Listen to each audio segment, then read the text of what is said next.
Setelah sholat tahajud selesai, Rahman membaca Al-Quran. Nah, ketika Rahman mau membaca Al-Quran, terdengar dari atas seperti suara lemparan batu yang sangat besar. Assalamualaikum, apa kabar semuanya? Terima kasih sudah klik video ini. Dan kali ini saya akan bercerita tentang pesugihan.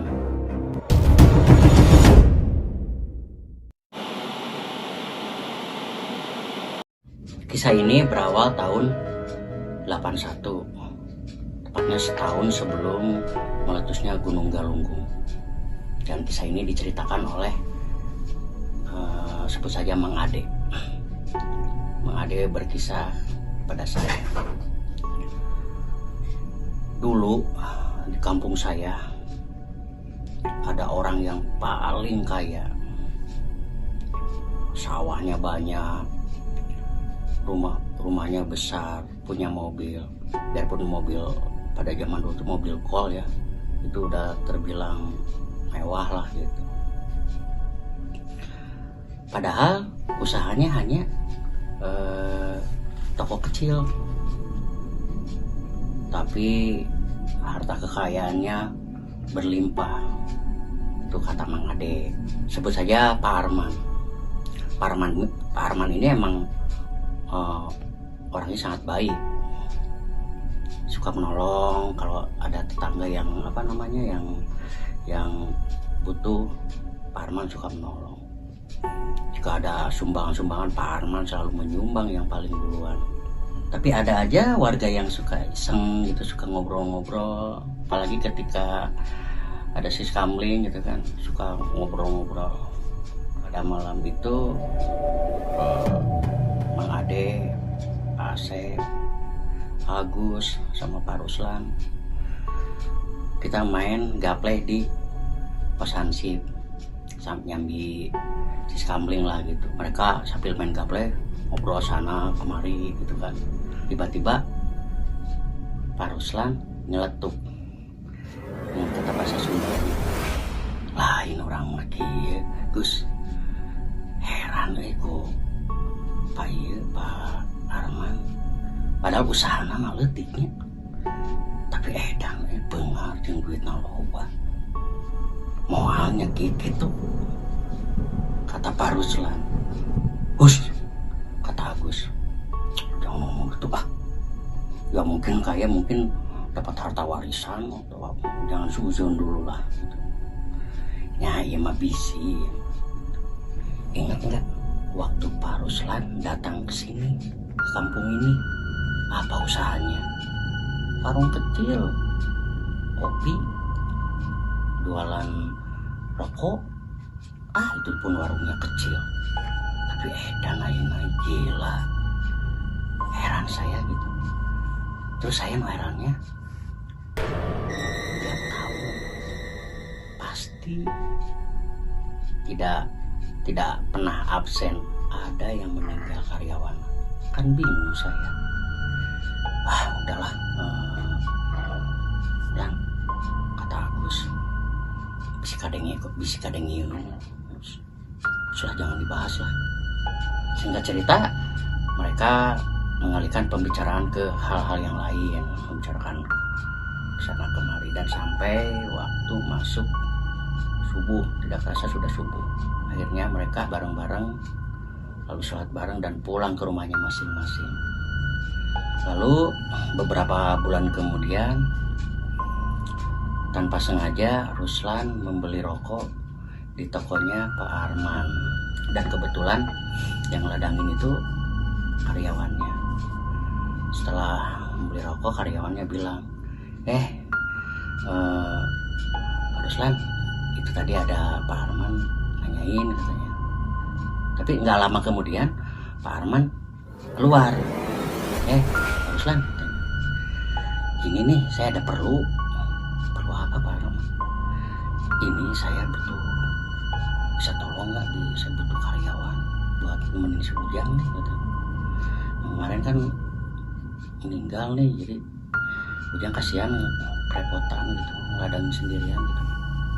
Oh, kalau nggak salah Mang Ade, Pak Arman punya keponakan Rahman, tahu nggak Pak? Rahman, kampung sebelah sih, rumahnya di kampung sebelah. Oh, boleh deh, nanti dia dibilangin ke Mang Ade. Kalau misalkan Rahman mau, suruh aja ke sini. Ya udah, nanti saya akan sampaikan ke Mang Ade deh. Saya ngobrol sama Mang Ade. Pak Rahman, saya pulang dulu ya. Akhirnya Pak Ruslan pamitlah pulang. Malamnya ketika si Kamling lagi, ketemulah Mang Ade. Seperti biasa 4 sekawan ini ngobrol sambil main gaple. Terus Ruslan ngobrol sama Mang Ade. Mang Ade, itu tadi saya Pak Arman butuh karyawan. Katanya Mang Ade kan punya ponakan tuh yang lagi nganggur. Siapa tahu mau kerja di Pak Arman. Jujur ya, sebenarnya Mang Ade itu agak kaget juga. Soalnya apa yang didesas-desuskan selama ini benar gitu. Tapi ya sudahlah. Akhirnya Pak Arman memutuskan untuk oke, katanya. Nanti saya coba tanya ke Rahman. Kalau dia mau nanti akan saya bawa ke sini deh. Singkat cerita, besoknya sekitar pukul 9 Pak Arman pergilah ke rumah Rahman di kampung sebelah, jalan kaki. Emang pada saat itu emang kendaraan gak ada, jarang kendaraan. Akhirnya jalan kaki meskipun jaraknya agak jauh.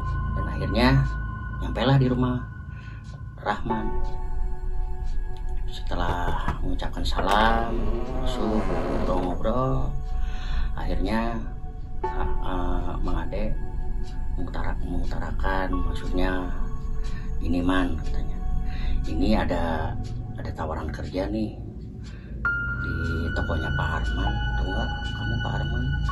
Oh iya tahu Mang, katanya. Mang kenapa? Ya kan karyawannya meninggal nih kemarin, jadi butuh karyawan baru, katanya. Kamu mau? Gak apa-apa Mang, kebetulan emang saya butuh pekerjaan sih.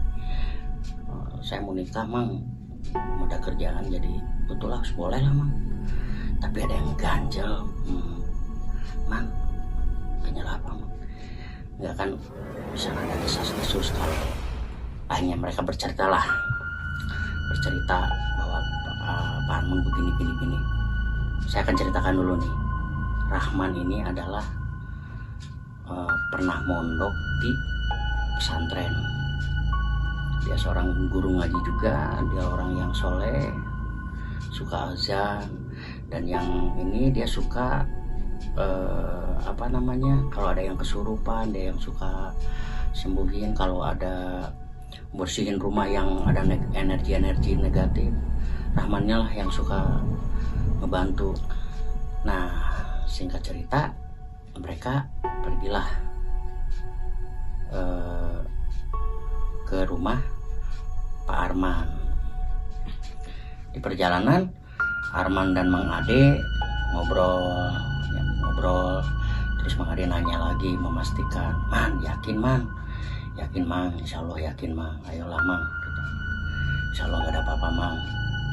Akhirnya mereka jalan dan sampailah ke rumah Pak Arman. Lalu mereka mengetuk pintu rumah Pak Arman.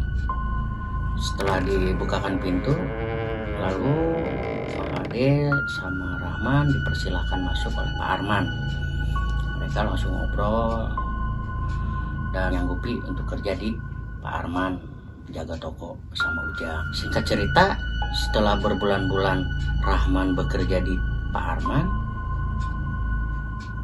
datanglah pembantunya Pak Arman mengantarkan makanan untuk Rahman dan Ujang. Di situ Arman curiga, tumben-tumbenan Bapak ngasih makanan, ada apa ini? Kata Rahman dalam hati, Jang, kamu mau makan ini? Mau dong, tapi bentar ya, tunggu.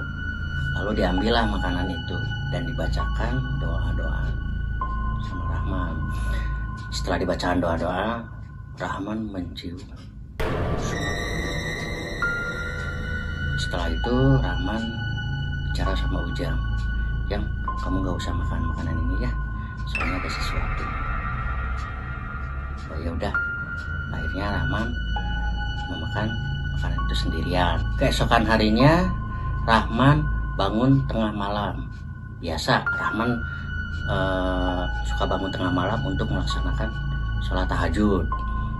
Setelah ngambil wudhu, Rahman sholatlah tahajud. Di sini keanehan mulai terjadi. Setelah sholat tahajud selesai, Rahman membaca Al-Quran. Nah, ketika Rahman mau membaca Al-Quran, terdengar dari atap seperti suara lemparan batu yang sangat besar. Rahman kaget, Rahman lari keluar. Tapi di luar tidak ada apa-apa. Lalu Rahman kembali lagi ke kamar. Dan Rahman di situ zikir. Dan ketika Rahman sedang berzikir, Rahman merasakan perubahan udara yang sangat signifikan dari dingin ke panas. Seperti kalau kata bahasa Jawa sih sumuk gerah. Dan Rahman juga melihat sesosok bayangan hitam berbulu besar, matanya merah, mendekati Rahman seperti hendak mencekik gitu. Tapi si makhluk itu tidak bisa mencekik, mental lagi ke belakang. Rahman terus di situ berzikir terus berat berzikir. Si makhluk mungkin karena tidak bisa menyentuh Rahman, tidak bisa mencelakai Rahman, akhirnya dia merang kayak seperti marah gitu, mau ngobrak-ngabrik kamar Rahman, pokoknya seperti marah gitu. Rahman berzikir, terus Rahman membaca ayat kursi. Makhluk itu semakin marah, semakin kepanasan, dan semakin mau ngobrak-ngabrik. Tetapi lama-kelamaan makhluk itu keluar, menjauh, semakin tidak kedengaran suaranya, dan akhirnya menghilang. Cuaca panas pun berubah normal kembali. Di situ Rahman bersyukur. Setelah tenang, terdengar dari kejauhan azan awal subuh. Lalu Rahman berniat untuk membangunkan Ujang untuk mengajak sholat subuh di masjid. Lalu mereka mengambil air wudhu. Singkat cerita, mereka pergilah ke masjid melaksanakan sholat subuh. Pulang dari masjid, Rahman berceritalah kejadian tadi malam kepada Ujang. Ujang ketakutan dan Ujang bilang, "Wah Man, sama balik besok mah minta izin ke Pak Arman mau pulang ya. Takut Man kan, emang harusnya begitu, kita harus pulang." Singkat cerita, jam 8 pagi mereka berdua pergilah ke rumah Pak Arman untuk meminta izin pulang.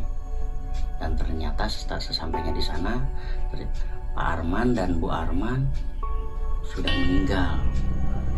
Kata pembantunya sih meninggalnya mendadak, seperti kayak serangan jantung. Lalu Pak RT dan warga berdatangan untuk melakukan proses pemakaman.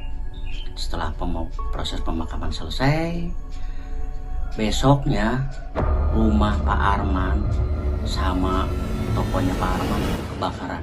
Tapi kebakarannya tuh nggak semuanya kebakaran, tapi hanya di dalamnya. Jadi kayak membakar hartanya. Kemungkinan harta itu udah diambil lagi oleh iblis. Kisah itu selesai sampai di situ. Ini nih yang saya heran, masih banyak manusia yang rela menggadaikan akhirat hanya untuk dunia, untuk memenuhi hawa nafsu. Apa mereka tidak tahu harta, kekayaan, jabatan itu bagaikan sebutir debu yang tidak berarti di mata Allah. Itulah cerita kali ini. Jika Anda suka, like, comment, and subscribe di bawah ini. Dan jangan lupa nyalakan loncengnya sebagai notifikasi agar ketika saya mengupload video baru, Anda mendapatkan pemberitahuan. Pesan dari saya, jangan lupa bersyukur hari ini. Wassalam.